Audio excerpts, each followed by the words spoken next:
Monsieur Van Hoven, bonjour. Que représentait la venue de Monsieur Chevènement ici pour vous à Sciences Po Aix? D'abord une demande d'étudiants et de la fondation dont il est le président d'honneur. Et à cette demande, il n'y avait aucune raison de répondre négativement, bien au contraire.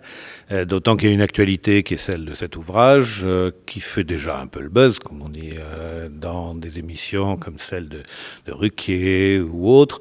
Et on sait que Jean-Pierre Chevènement a toujours une capacité de contact, de réponse, parfois précise, parfois évasive comme nous politiques, parfois matinée d'humour, et que incontestablement c'est quelqu'un qui dans l'actualité politique existe, vraiment cette actualité immédiate, et dont les étudiants avaient tout intérêt à entendre la voix.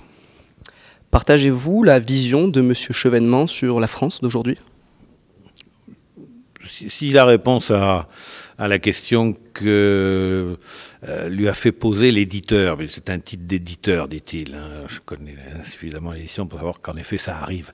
Et c'est pas un très bon titre. Hein. Si la réponse est non, oui, bon, alors c'est un livre pour ne rien dire. La France n'est pas finie, aucun pays n'est jamais fini. Sauf comme il l'a rappelé tout à l'heure, l'économie grecque. Demain matin, en empruntant à 12%, ça sera très difficile de se relever. Mais un pays n'est jamais fini et la France a énormément d'atouts.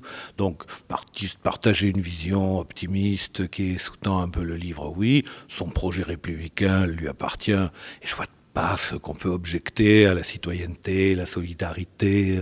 Alors les visions sur l'Europe et la vision de l'Europe des nations, en quelque sorte. Alors il ne veut pas reprendre la formule de De Gaulle, mais l'Europe avec les nations, c'est un peu à définir, à construire, en effet.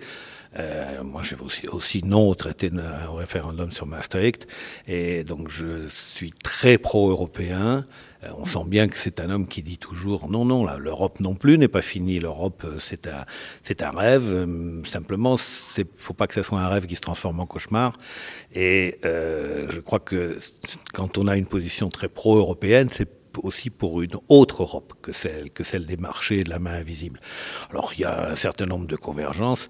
Je suis moi-même au CRS, donc je connais Jean-Pierre Chevènement depuis très longtemps. Je l'ai retrouvé à Attaque des chevènementistes, et là je les ai un peu trouvés sur des positions qui parfois les rapprochaient des villiéristes, et c'était une grande difficulté parce qu'ils étaient sur une nation qui n'évitait pas le nationalisme. Donc aujourd'hui, c'est quelque chose duquel il est un peu isolé sur la scène politique, c'est tout à fait évident, mais c'est une voix qui compte et qui porte au moins un projet et un débat. Finalement, est-ce que ce n'est pas le message laissé aux étudiants qui est le plus important? Celui de s'impliquer en politique?